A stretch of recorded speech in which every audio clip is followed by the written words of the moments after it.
IMF کو ہم نے کہا کہ ٹھیک ہے، ہم اس کو آپ کی یہ جو سٹینڈ بائی اگریمنٹ ہے یہ تب تک انڈورس کرتے ہیں جب تک الیکشن ہو کے ایک نئی گورنمنٹ نہیں آتی. جو نئی گورنمنٹ آئے گی ظاہر ہے وہ اپنا پھر سے اپنے پروگرام کے تحت IMF سے بات چیت کرے گی. یہی جب ہمیں مشکل پڑی تھی فیٹف کے اوپر، فیٹف کی ہمیں بلیک لسٹ پہ ہمیں خدشہ تھا کہ ہمیں ڈالنے لگے ہیں. ہمیں پارلیمنٹ کے اندر ایک قانون پاس کرنا تھا. تو جب ہم نے اپوزیشن کو قانون پاس کرنے کا کہا، کیونکہ اگر بلیک لسٹ پہ آ جائیں تو وہ بھی پاکستان میں سینکشنز لگ جاتی ہیں، وہ پھر وہی حالات بننے شروع ہو جاتے ہیں جو کہ ایک ڈیفالٹ سے ہوتے ہیں، یعنی فائنینسنگ ختم ہو جاتی ہے باہر سے، اس چیزیں مہنگی ہو جاتی ہے، مہنگائی ہوتی ہے، غربت بڑھ جاتی ہے. تو اس سے بچنے کے لیے ہم نے وہ لیجسلیشن پاس کرنی تھی اسمبلی میں. تو جب ہم نے یہ PDM کے لوگوں کو کہا کہ یہ ہماری مدد کریں یہ لیجسلیشن پاس کرنے میں، تو انہوں نے آگے سے کہا کہ پہلے ہمیں NRO دو، نیب کے اندر چینجز لے کے آؤ، جو ہمارے اوپر پہلے ان کے دور کے جو کرپشن کے کیسز تھے وہ معاف کرو، اور اگر وہ آپ نہیں کریں گے تو ہم آپ کے ساتھ نہیں دیں گے. اور ہم نے وہ NRO نہیں دیا، انہوں نے ساتھ نہیں دیا. اس کے باوجود ہم نے پھر وہ، اللہ کا کرم ہے کہ ہم وہ لیجسلیشن پاس کر گئے، اور آج جو فیٹ سے نکلے ہیں وہ بہت بڑی چیز تھی، وہ جو ہم نے قانون پاس کیا تھا.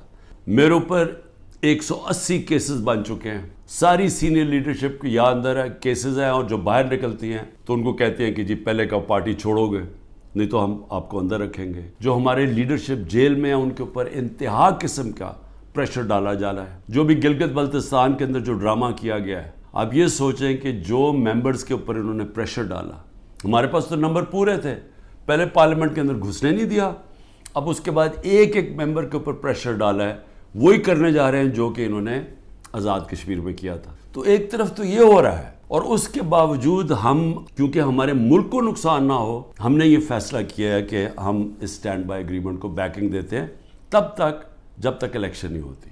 میں نے IMF کے جو امریکہ سے جو ہیڈ تھے، ان سے جو میں بات کر رہا تھا، ان کو میں نے ایک چیز سمجھائی کہ میں نے کہا جب تک اس ملک میں پولیٹیکل سٹیبلٹی نہیں آتی، سیاسی استحکام نہیں آتا، تو یہ جس طرح یہ ملک چل رہا ہے، یہ اب تھوڑی دیر اگر آپ 3 ارب دے بھی دیں گے اور 3 ارب ڈالر کے دینے میں تھوڑے سے اور ڈالرز بھی 5-6 ارب ڈالر اور بھی آ جائیں گے، تو یہ تو کینسر کا علاج ڈسپرن سے ہو رہا ہے. یہ جب سے رجیم چینج ہوا ہے، جب سے ہماری گورنمنٹ گرائی ہے، تب سے کوشش کر رہے ہیں پارٹی کو ختم کرنے کی.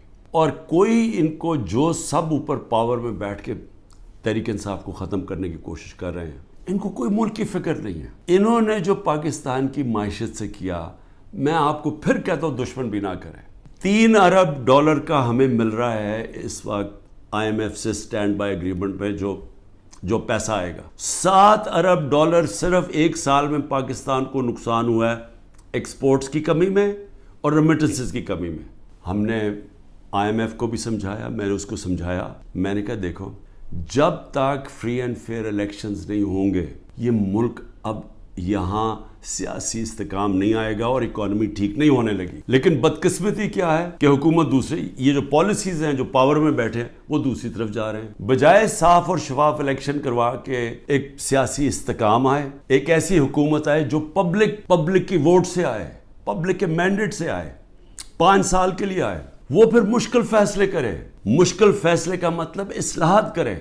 ہم نے IMF کو یہ بھی کہا کہ اس وقت ہمارا جو کمزور طبقہ ہے شدید مشکلات میں ہے، اور اس وقت یہ جو پروگرام آپ دیں اس کے اندر ان کا خاص دھیان رکھا جائے. صحت کارڈ کو کئی کی جگہ ختم کیا جا رہا ہے.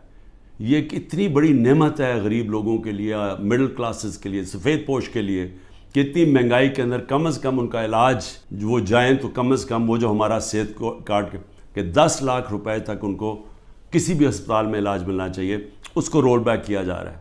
اور دوسری چیز ٹارگٹ سبسڈی جو ہم لانے لگے تھے، کہ بجائے آپ سبسڈائز ایسے کریں کہ پٹرول وہ عمران خان بھی اتنی قیمت کا خریدے اور ایک بیچارہ غریب آدمی بھی اتنے خریدے یا رکشہ والا بھی، ایسا نہیں ہونا چاہیے. ٹارگٹ سبسڈی ہونی چاہیے. یاد رکھیں کہ اگر یہ پولیٹیکل انجینئرنگ کے تحت اسی طرح ایک فراڈلنٹ الیکشن سے، جس طرح کی یہ سندھ میں ابھی الیکشن کرواتے ہیں، اگر اس طرح کے الیکشن سے یہی لوگوں کو واپس لے کے آنا ہے اور ملک کی سب سے بڑی جماعت کو کونے پہ لگانا ہے، ختم کرنے کی جو کوشش کی جا رہی ہے، اس سے سب سے بڑا نقصان پاکستان کی عوام کو ہے.